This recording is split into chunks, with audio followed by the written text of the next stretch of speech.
रिश्तों का कदर करना सीखें। खिड़की के पास खड़ी सालू सोच रही थी, भाई दो जाने वाली है। पर इस बार न तो माँ ने फोन करके भैया के आने की बात कही और न ही मुझे आने के लिए बोली। ऐसा कैसे हो सकता है? हे प्रभु, सब ठीक हो। सब कुछ अपनी सास से बोली, माँ जी मुझे बहुत डर लग रहा है, पता नहीं क्या हो गया मुझे। मेरे मायके वाले कैसे भूल गए इस बार? सास ने इजाज़त देते हुए कहा, कोई बात नहीं बेटी, तुम इस बार खुद जाकर देख आओ। सास की आज्ञा मिलने भर की देर थी कि सालू अपने पति के साथ मायके आ पहुंची।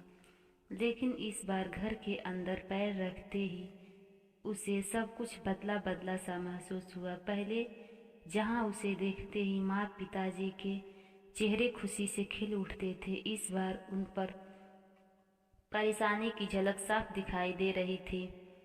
पहले भाभी उसे देखते ही दौड़ी चली आती और प्यार से गले लगा लेती थी, पर इस बार दूर से ही एक हल्की सी मुस्कान दे डाली। भैया भी ज्यादा खुश नहीं दिखे।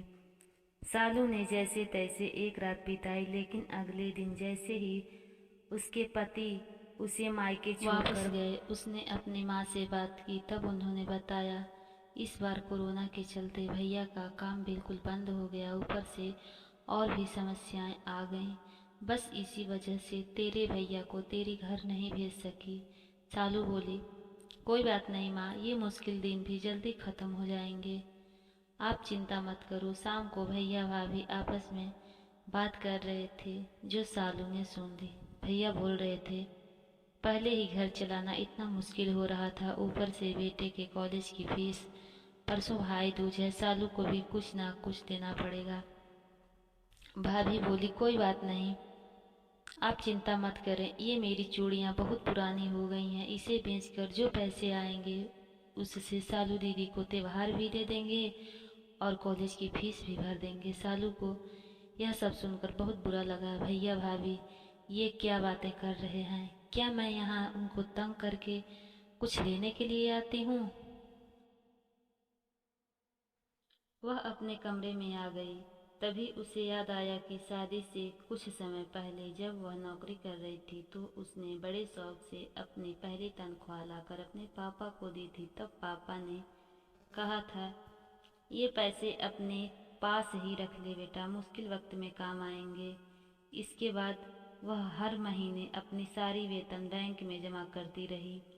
शादी के बाद जब भी मायके आई तो माँ ने उसे पैसे निकलवाने को कहा, तब सालू हर बार कह देती कि अभी मुझे ज़रूरत नहीं, पर आज उन पैसों की उसके परिवार को ज़रूरत है। वह अगले दिन ही सुबह भतीजे को साथ लेकर बैंक गई और सारे पैसे निकलवा कर पहले भतीजे के कॉलेज की फीस जमा की और फिर घर का ज़रूरत का सामान खरीद कर वापस आ गई।